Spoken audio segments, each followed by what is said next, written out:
네, 전 세계 외신들이 주목하고 있는 이슈, 이 시각 외신 헤드라인 박현식 캐스터가 전해드립니다. 주요 외신들이 주목하고 있는 이슈들, 이 시각 외신 헤드라인을 통해 살펴보겠습니다. 로이터 통신에서는 트럼프와 클린턴이 애리조나 대선 경선에서 우승한 것을 기사로 실었습니다.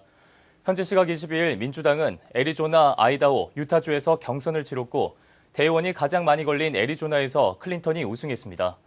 공화당에선 애리조나와 유타주 두 곳에서 경선을 치렀고 대의원 수가 더 많은 애리조나에서 트럼프가 우승했습니다. 블룸버그 통신에서는 유럽 무역에 영향을 주는 것은 중국이 아닌 미국의 경기 침체다라는 유럽중앙은행의 연구 보고서를 기사로 실었습니다. ECB 경제보고서에 따르면 중국의 1% GDP 하락은 유럽 국가의 무역에 0.08%의 영향을 주지만 반면 미국 경기 침체는 중국의 3배의 충격을 줄 만큼 유럽 무역에 큰 영향을 준다는 내용이었습니다. BBC에서는 크레디트 스위스가 임직원을 추가 감원하겠다는 기사를 실었습니다. 크레디트 스위스는 지난달 4천 명의 임직원을 감원과 함께 비용 절감을 위해 2천 명의 추가 감원을 할 계획이라고 밝혔습니다. 불안정한 시장 조건에 따른 높은 지출이 원인이라고 밝혔습니다. 다음 파이낸셜 타임즈에서는 세계 신용평가사 S&P가 샤프의 신용등급을 하향 조정했다는 기사를 실었습니다. 샤프는 CCC 플러스에서 1단계 낮춘 CCC로 신용등급을 하향 조정됐는데요. S&P는 샤프의 재정적자로 인한 채무 불이행 상황이 원인이라고 밝혔습니다. 마켓워치에서는 프랑스 럭셔리 브랜드인 에르메스 인터내셔널의 2015년 총 수익에 대한 기사를 실었습니다. 작년 4분기 실적 매출은 다소 내려갔지만 에르메스의 2015년 수익은 13%나 상승했는데요. 현재 주력 상품인 버킨백의 높은 수요가 2015년 전체 수익의 상승 원인으로 알렸습니다. 마지막으로 니혼게이자이 신문에서는 2008년 노벨 경제학자 수상자 폴 크루그먼의 일본 재정지출 확대 관련 발언을 기사로 실었습니다. 크루그먼 교수는 아베 신조 관저에서 열린 회의에 참석해 일본은 아직 디플레이션을 벗어날 준비가 되어 있지 않다면서 적극적인 재정 지출과 함께 소비세 증세를 하지 않아야 한다고 알렸습니다. 지금까지 이 시각 외신 헤드라인이었습니다. 네, 박현식 캐스터 통해서 이 시각 외신 헤드라인 살펴봤는데요. 이번 정말 중요한 글로벌 이슈에 대해서 짚어드리는 시간이죠. 이정호의 글로벌 이슈 주민, 한양대학교 이정호 국제학부 교수 자리해 주셨습니다. 교수님 안녕하세요. 네, 안녕하십니까? 네, 오늘 바로 첫 번째 이슈 확인해 보도록 하겠습니다.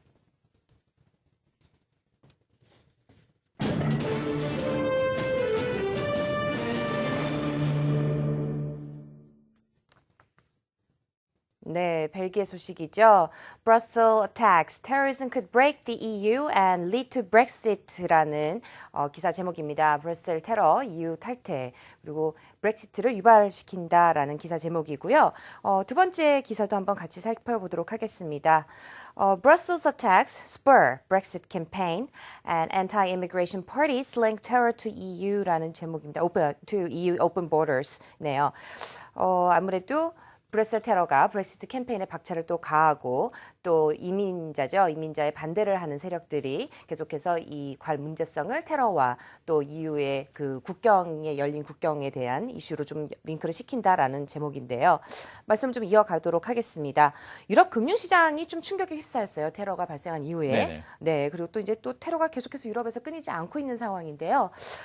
경제에 어떤 영향을 미치는지부터 좀 말씀을 나눠볼까요? 네, 아무래도 이제 우리 장애인께서 잘 아시겠지만 이 유럽연합의 기본 정신이 세 가지가 있습니다. 네. 첫 번째는 아무래도 유럽 국가 간의 자유로운 그 노동과 자본의 이동이 첫 번째고요. 네. 그리고 국경의 개방, 그리고 그 단일 경제라는 면이 있는데 네. 이번 테러로 인해서 이 세 가지가 위협을 받고 있습니다.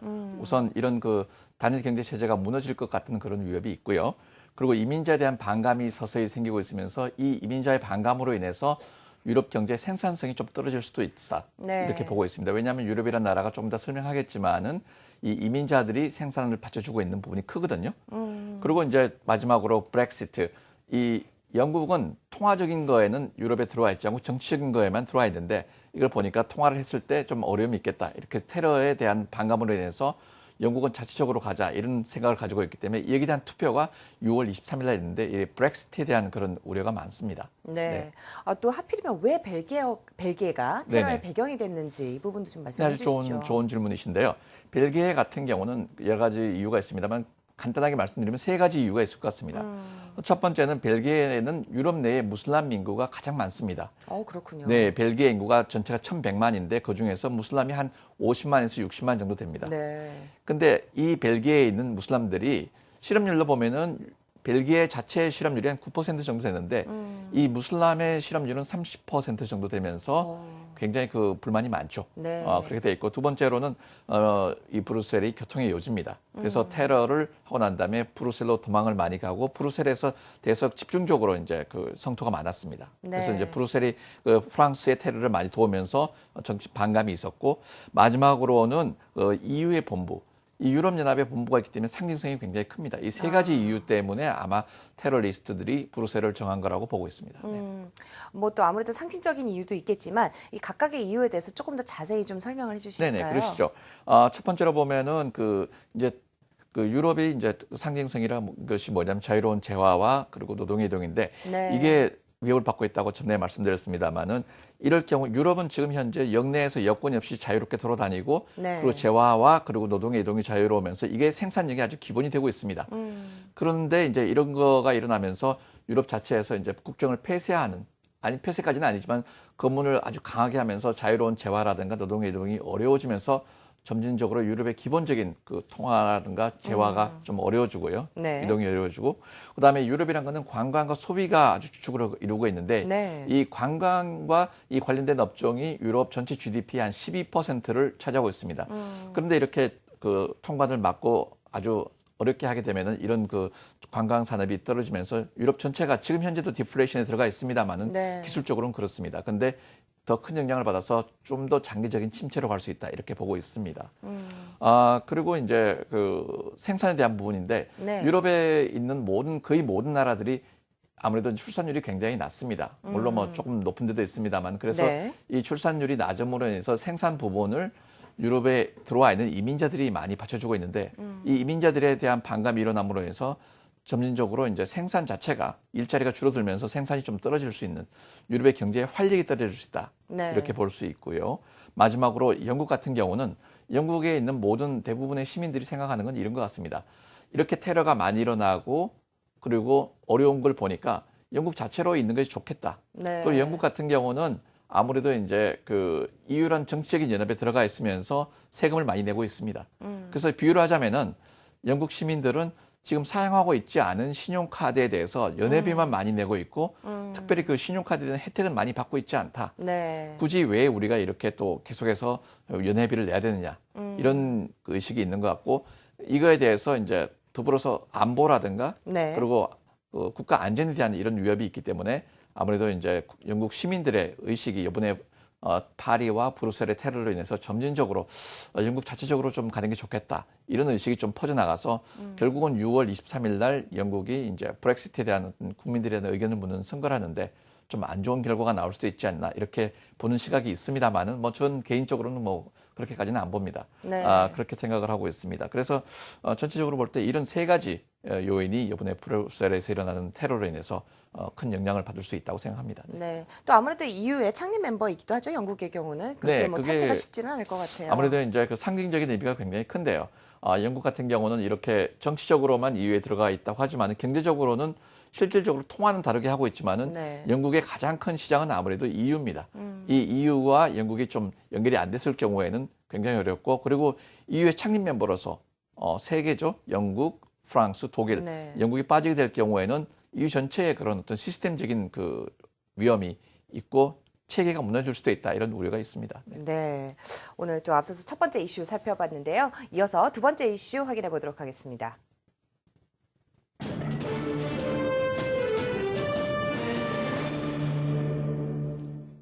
네, 외신 기사 보겠습니다. Alibaba backed courier, 네, YTO, expressed to list via 2.7 billion dollars reverse merger이라는 기사 제목입니다. 지금 알리바바의 지원을 받고 있죠, YTO. 네, 27억 달러 규모의 우회 상장을 시도했다라는 이제 기사 제목인데요. 네네. 최근 굉장히 화제가 되고 있습니다. 중국의 YTO 어떤 기업이고 또 어떤 내용인지 좀 자세히 좀 말씀해 아무래도 주시죠. 이제 이런 문제는 우리나라도 이제 전자상거래가 많이 활성화되면서 이런 우리 알리바바에서 하고 있는 YTO 같은 회사가 아무래도 쿠팡이라든가 이런 회사가 많죠. 그래서 좀 상징성이 있는 것 같아서 오늘 주제로 가져왔습니다. 네. 마빈이 알리바바를 상장하고 난 다음에 뭐 할 거냐고 물었을 때 이 사람이 뭐 했냐면 나는 이제 배송업체를 하겠다. 아무래도 전자상거래가 일어나지만은 실질적으로는 배달이 돼야 됩니다. 네. 그래서 이제 그 배달이 돼야 되는 문제에서 자기가 이제 YTO라는 회사를 만들어서 지금 하고 있는데 이 네. YTO가 이제 우회 상장을 한다는 거죠. 근데 이제 왜 우회 상장을 하냐를 좀 살펴보면은 네. 지금 현재 중국 같은 경우는 여러 8,000여 개 업체가 있습니다. 네. 근데 다 개인이 운영하고 있기 때문에 영세하고 이 전국망으로 이렇게 배달할 수 있는 이런 시설이 갖춰져 있지 않은 경우가 많습니다. 네. 그래서 이 배달의 생명은 빠른 시간 내에 넓게 배달하는 네. 건데 이 부분이 없기 때문에 이걸 결국은 그 차별성이 없는 이런 상황에서 볼 때는 시설 투자를 해야 되는데 그게 돈이 없는 거죠. 그래서 이제 이런 그 배달업체들이 우회 상장을 해서 상장을 통해서 자본을 마련해서 설비 투자를 한다. 이렇게 볼 수 있습니다. 네. 그럼 자본을 마련하기 위해서 상장을 한다라는 말씀이신 네네네. 거죠. 그렇다면 또 구체적으로 어떻게 우회 상장을 하고 있는지.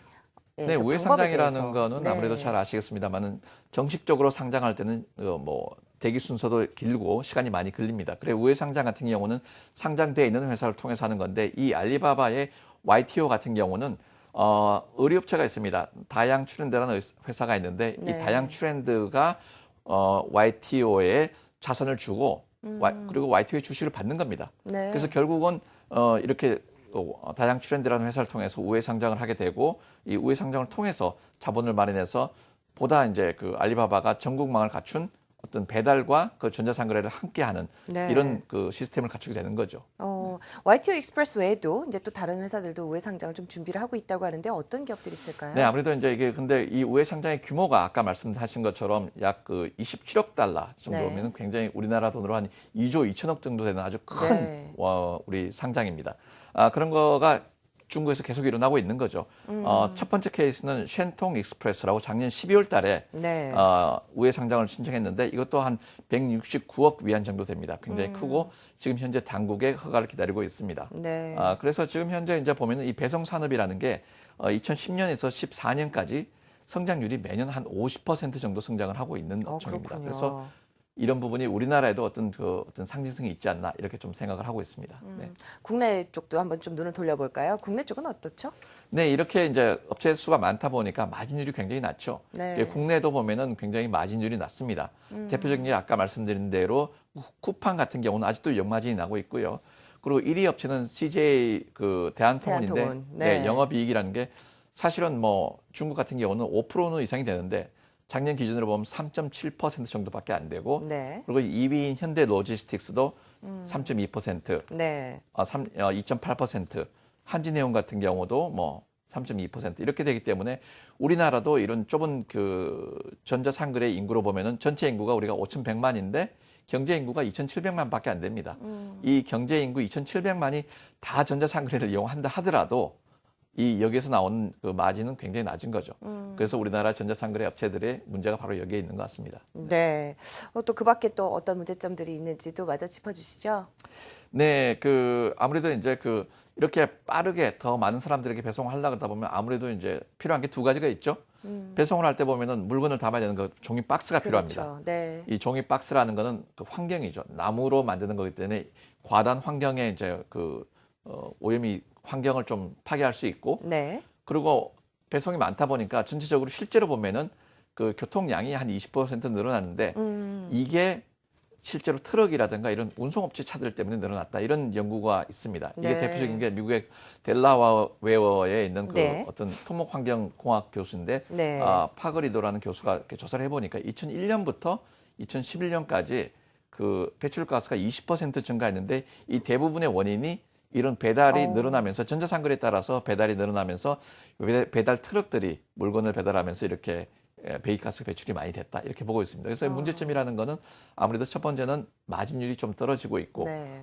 두 번째는 이런 과다한 투자에 비해서 실제로 그 성장성이 이제는 좀 둔화될 것이다 이렇게 보고 있고 마지막으로는 그 환경에 대한 오염 이런 문제가 있을 수 있습니다. 네, 문제점까지 좀 짚어주셨는데요. 오늘도 중요한 이슈들 짚어봤습니다.